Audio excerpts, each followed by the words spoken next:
বুঝনারে জলে কাদা হলো তোমার গোটা ঘর, পা পিছলে পড়ি পাছে চলতে লাগে গো।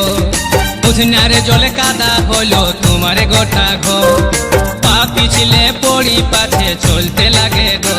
তোমার ঘরের মাঝায় ও বেহান, তোমার ঘরের মাঝাই শ্যাওলা জমে